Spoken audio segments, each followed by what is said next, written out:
as you know, the San Francisco Gay Men's Chorus purchased its first permanent home in San Francisco last year. It's in the Mission. We love being there. And we also launched the country's first national LGBTQ Center for the Arts. And we have been working diligently on our programming, and we launched the first in-person Behind the Curtain back in February. Feels so long ago. In February with the cast of Hamilton.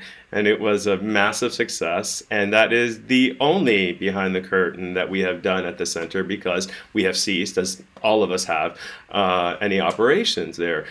So we decided we'd take Behind the Curtain online and bring even more people into the conversation, especially now when we're all going through this sort of collective trauma, and it's just an emotional roller coaster for a lot of us. And, and we're relying on the arts a lot. And, we know that you have you've invested much of your life in the arts. So so welcome to Behind the Curtain Online, and we're super excited to have you. Well, I'm touched that you thought of me. I'm glad to spend some time with you. It's definitely a new time. We're all adjusting. I have crafted myself this space in our attic. So Peter and I are trying to figure out how to, make spaces in our home. I also have the dog today. Oh, yes, you do. Is it hey, buddy, I love that.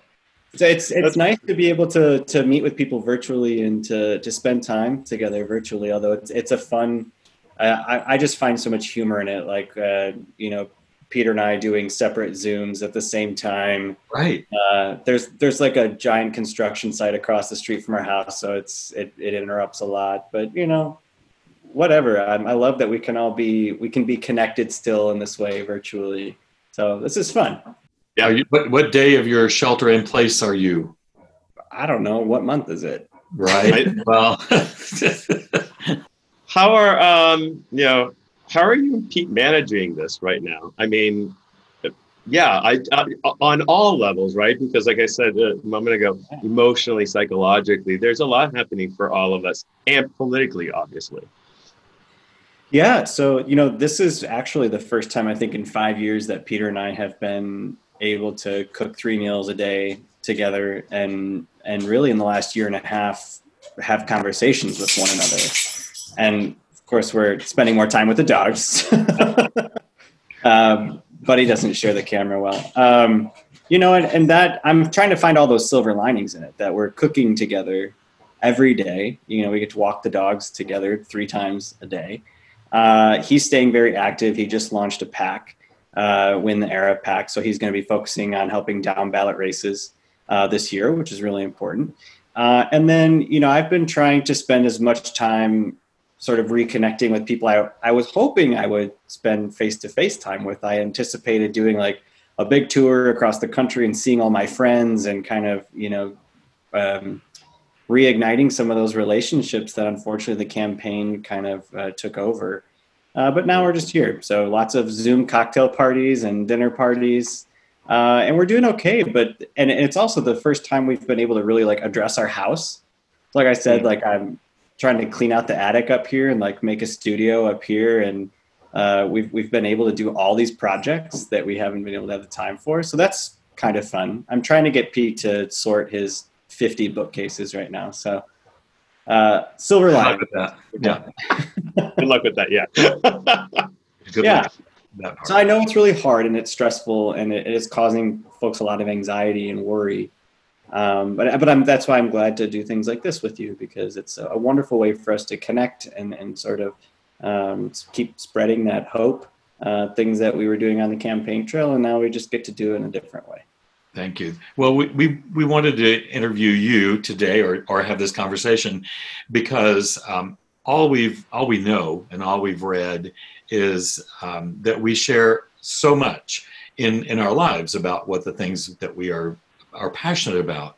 And the 2 things that we have, they're music and mission, or art and activism, and that we share those with you fully on. I mean, those are sort of 2 pillars that we exist on and that you have as well, or still are, because your arts and activism, there you go. It's other than sharing your life with, as you say, Peter, We say Pete. You say Yeah. Peter, which is adorable.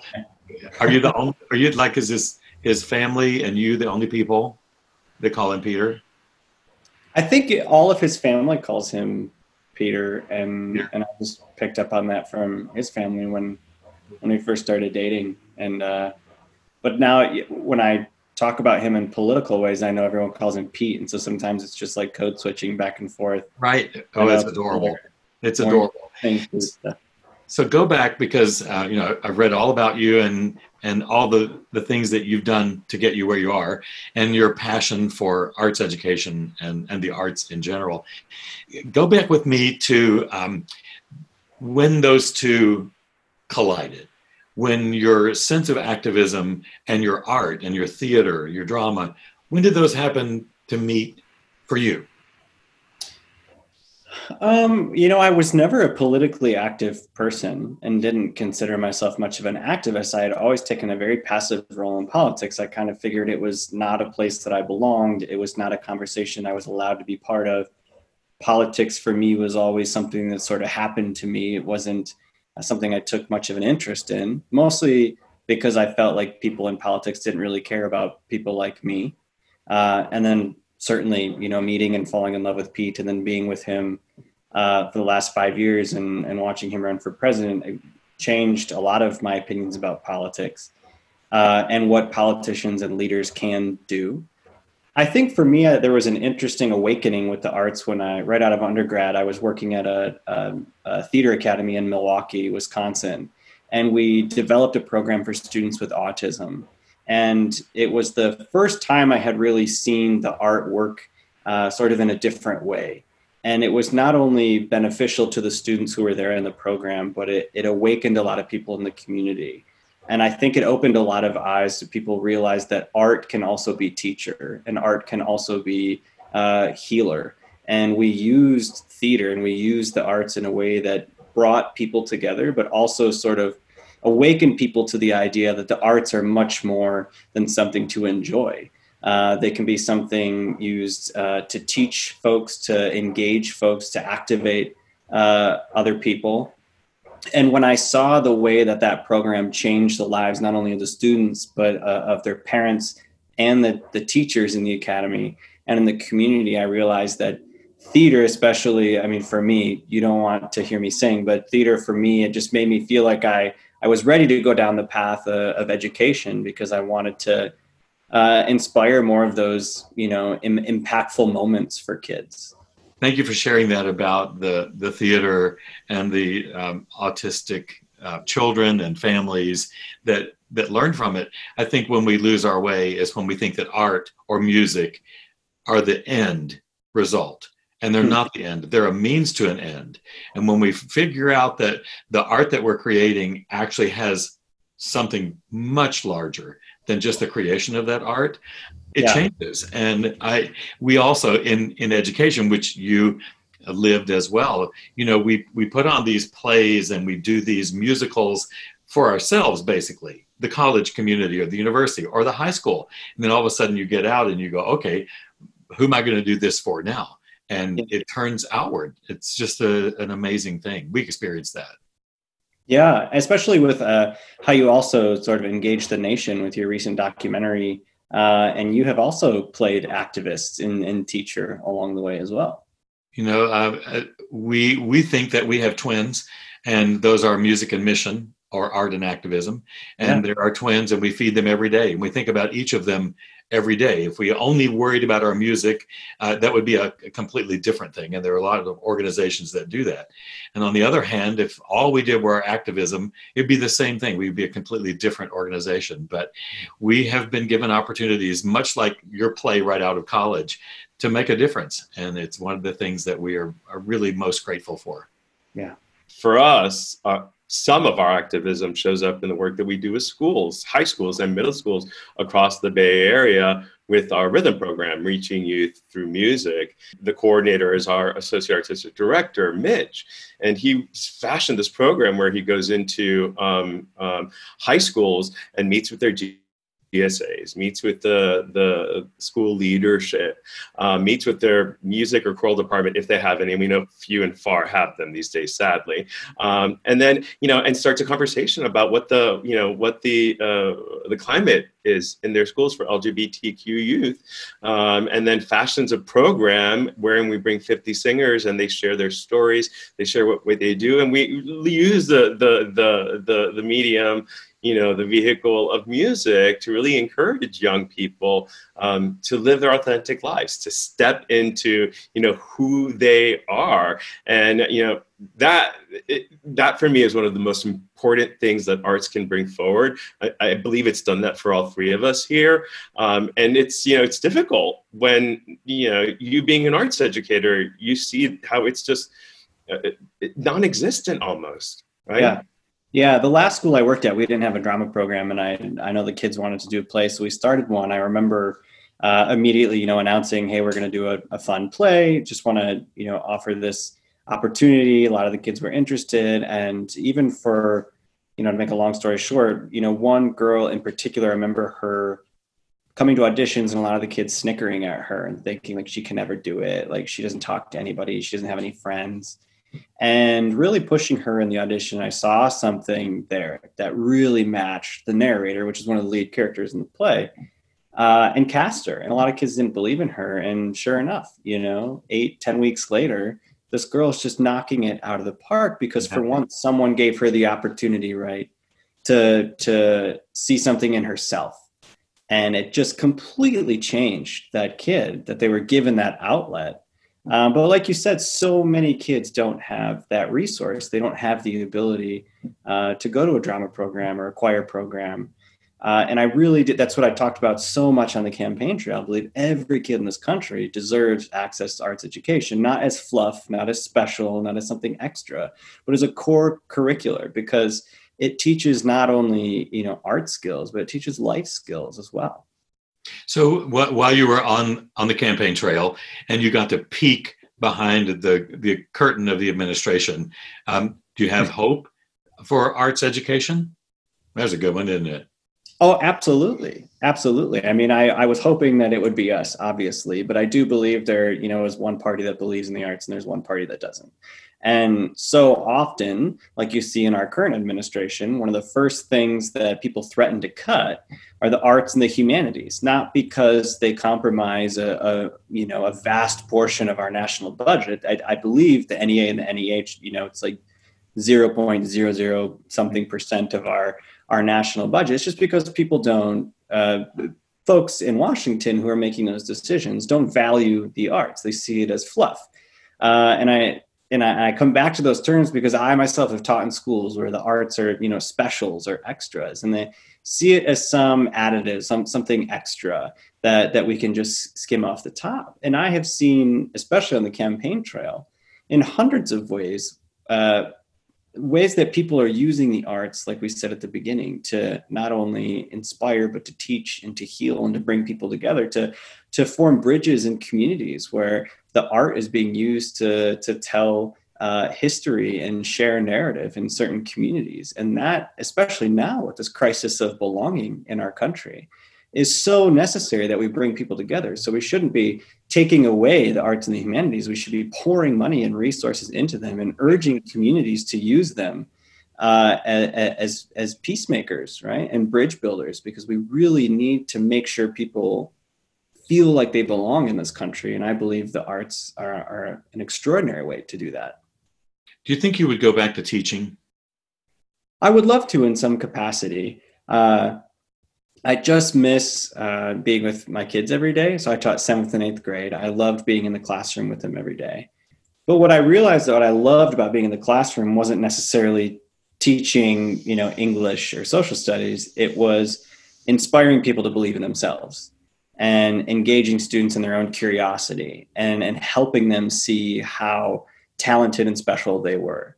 And then we went on the campaign trail, and I at first kind of felt like an imposter. Like, I am not a political person. How could I ever be the first gentleman of the United States? I don't know anything about this world. And then very quickly realized what people need now is to know that they belong. They need to know that this country cares for them and it stands for them. and realized so many of those qualities that I had as a teacher and things that I loved about being in the classroom carried over into the campaign trail. That they weren't teenagers, often this was a room of hundreds of adults, but they too wanted to know, do I really belong here? Right. Does candidate care about me? Will this country care about me? Am I going to be okay? Am I going to be safe? Right. And so I enjoyed that as well, because it still sort of helped me feel like teacher. Were you've studied Abraham Maslow's hierarchy of human needs, Correct. and we have to eat and we have to breathe, and then the very next one is safety, Right. and that doesn't mean particularly safety from crime, but teachers like you, all across the nation, have created safe spaces for students to be who they are, whether that's in English or speech or drama or choir. And they stand out. Those rooms of those teachers stand out in juxtaposition to those who don't, because the kids are always hanging out. I mean, they want to hang around through break, and they want to stand and talk. And that safe space, as you know, becomes so incredibly important for them to find that space. So ordinarily, this kind of question might be a little personal, but since you're out on the trail all the time and have been, will you tell us a little bit about your coming out? Oh, sure. It wasn't easy. I talked about that a lot on the campaign trail. Feeling like it was, I was going to be a big disappointment. I was going to sort of ruin all of the dreams that everybody in my family had for me. And so I was so certain in Northern Michigan that once I came out, I would lose it all. I'd lose everything, my family, my friends. I just ran away. I kind of bounced around on some friends' couches and slept in my car a while until my family actually invited me to come home. They did not want me bouncing around, and they wanted to know that I was safe. And I'm very, very lucky and fortunate I got to go home. My parents didn't know anything. They didn't know what it meant to be gay. They didn't really know how to support me. But what they told me was that they loved me. And they were scared for me because they knew it would not be easy. And I think so many parents are terrified that it won't be easy for their kid. But the most important thing in that moment was that my parents told me they loved me. And we figured it out together. And, like you said, I share that story a lot on the campaign trail because I believe if we have the ability to be vulnerable and share these vulnerable sides of ourselves, then it allows other people to see that, people have made it too.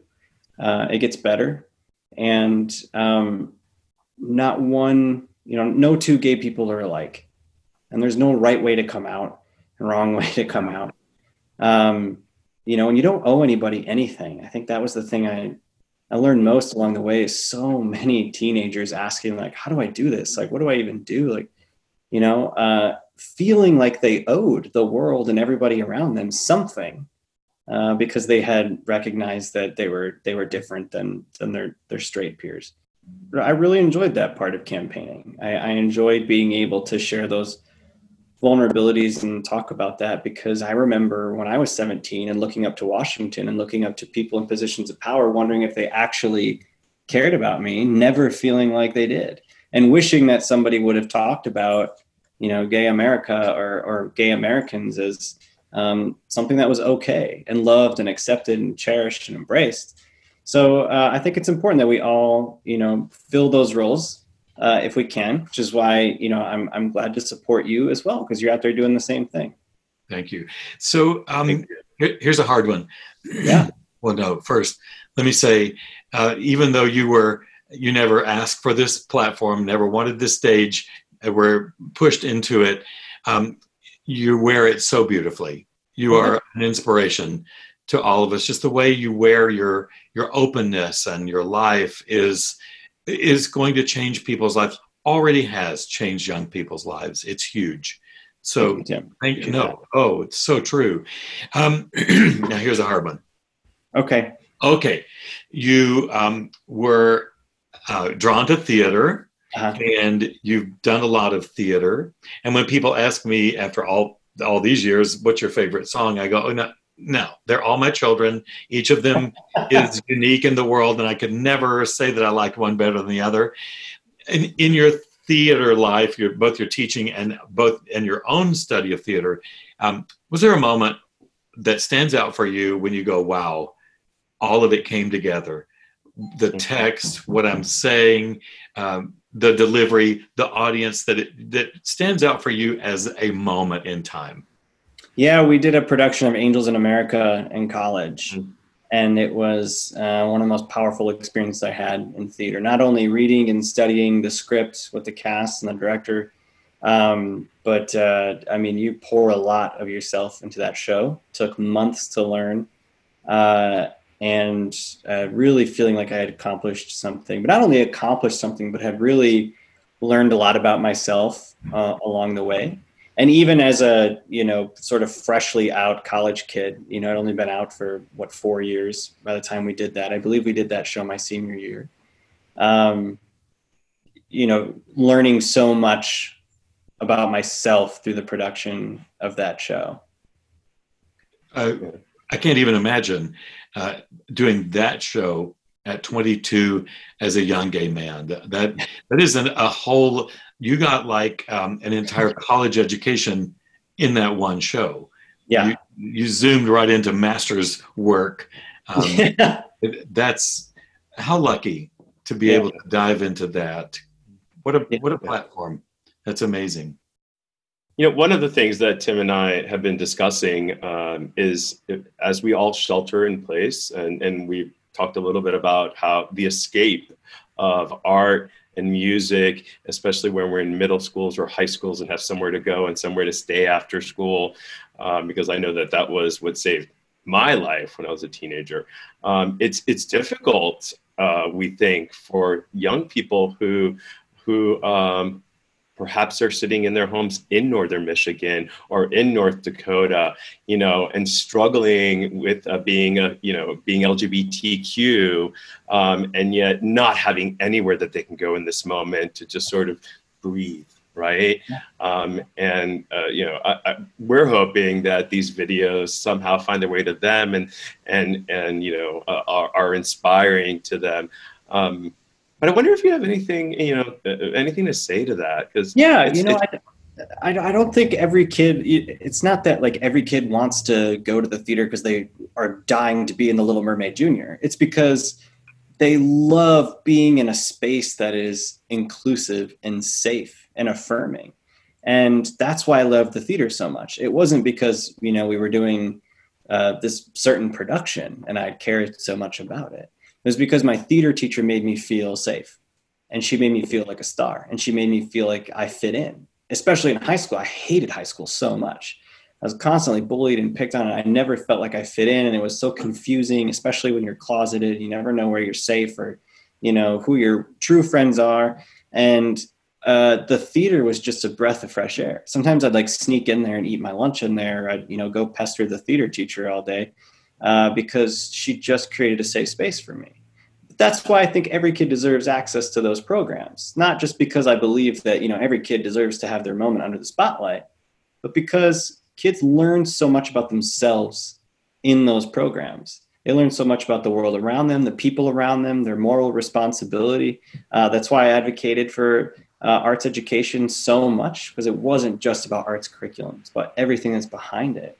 And those spaces that we create in the arts that truly saved my life as a teenager who just could not get it together emotionally, ever feeling like, do I really fit in? Do people really care about me? Do people love me? But I always found that in the theater. That's what pushed me into arts education in college. That's why I stuck with it after college, because seeing that return in my students, right? Kids who were just waiting to come to drama, who just knew that they had that safe space. That was their, that was a given for them. When did you first join the theater program at your school? Well, I think my parents put me in community theater at a very young age, probably in elementary school. I was putting on a lot of plays in the basement and torturing my family with them. And I think they enrolled me in some some acting classes at the Old Town Playhouse in Traverse City, Wow. Michigan. I stuck with that, and then, did theater all the way through.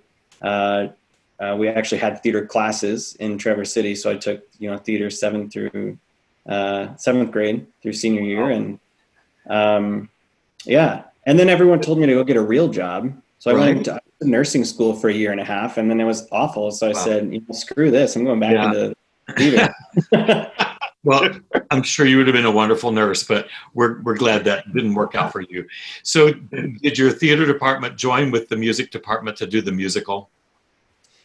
In college they did, but I never participated in the musicals because I don't know what to say to you about that. Yeah. I'm so disappointed. I can't sing to save my life. And you can. I remember they were doing a production in college, and the director really wanted me to audition for it. I told her I couldn't sing. She had me come to her office, sing a couple bars. I could see the look on her face, like, but she gave me, a few bars of music to bring to audition. I never showed up for the audition because I cannot. So I can sing well in the shower on my own, and that's about it. All right. Well, I think you can sing. It's yet to be discovered. I want to share my first meeting with you was actually at the National LGBTQ Center for the Arts. It was June 1st of last year, first day of Pride Month. And you and Peter joined us. It was Pete kicking off Pride Month in his campaign, and that was one of the most special times we had ever had at the center, and as a community, to have the first gay candidate, presidential candidate, sitting in a national LGBTQ center, surrounded by the LGBTQ community, kicking off Pride. It really, I'd love to know, how was that experience for you on that stage? Because it was a beautiful conversation between you and Pete, and we got to peek behind your curtain. Yeah, that was really special. We didn't really plan anything. We had, started that fishbowl method with Peter's events, where people just wrote down questions and threw them in a fishbowl, and they asked me to moderate. And the thing that worked on the campaign trail was never putting too much pressure on myself to be somebody that I'm not. And especially around Pride Month, feeling like I just owed so much to my community, but I could not craft a persona. I could not become somebody I wasn't. I can't pretend to be anybody that I'm not. I just have to, be myself. And so even presenting myself as, the presidential candidate spouse, I felt like there was so much pressure at the beginning to be some sort of figure that I don't know that I painted in my head. And then we went up on that stage, and I thought, I'm just going to be who I am. I am just going to be myself. And if that's not enough for some people, fine, but at least it's enough for me. And then at the end of the day, I'll never have to feel guilty about, being a forward-facing Chasten and the Chasten at home. And, it worked for me. And I love sharing Pete in that sense with everybody else that, this is who he is, this is who I am. And I'm never going to pretend to be somebody else. And we're never going to pretend to be something else just to make other people comfortable or happy. And whether that's sharing a stage together, or holding hands with one another as we march in some protests or whatever, we are always going to be there together for one another and never pretend to be people that we aren't. And that event in particular is very special, because I think that was one of the first times he and I had ever really done something like that together, even joking with one another on the stage, right? And showing people this is what a loving gay couple can look like. And this is who we are, right? And in a way, it made me very proud that we went out there and we were just ourselves. And maybe in a way it helped other people see that can be normal for them too, right? These are just two people who love each other very much and want to do the most good for our country. Well, it's amazing. And I think that part of your background has allowed you to do that, because you've played the roles of other people. You've taught kids and adults to play the roles of other people, and how you step in, you put that mantle on and you put all the costumes on. And then when it's all off, you're no longer that person. It's just you. That's what's left. And Yeah. the same, I'm sure, is true of the campaign, of all these people that wanted you to be this and put on this cloak or this mantle, and then at the end of the day, you took them off. And that is really rich for all of us to see. There's no pretense, and you're not. It's very clear you're not playing a role. You're just being you, and that is beyond anything that we could ask for as a role model. So thank you for that. Well, thank you, Tim, and you as well, Chris. Thanks for everything that you're doing out there in San Francisco, not only for the folks in the Bay Area, but for everyone around the country, especially with the center. It's incredible, and I'm proud to call you friends, and I hope that we can be very helpful in the future. We'll be rooting for you as well. We're going to have you come direct a play in the center. Uh-oh. Yes, we should absolutely do that. We won't make you sing. You don't have to sing. Good. And just to share with our audience, we're excited. Should things go well with the virus and social distancing, and should we be at a place where we can gather on August 1st, we will be honoring you at our Crescenda Gala for exactly what just transpired over the last half hour. You are an inspiration, Chasten. What you have done on the campaign trail in your life, how you have been so vulnerable and authentic, and how you and Pete have shown up. It's I echo Tim. You have transformed our community and our political landscape. Yes. Yeah. Thank you. That's really an honor. Thank you very much. Thank you. Thank you so much.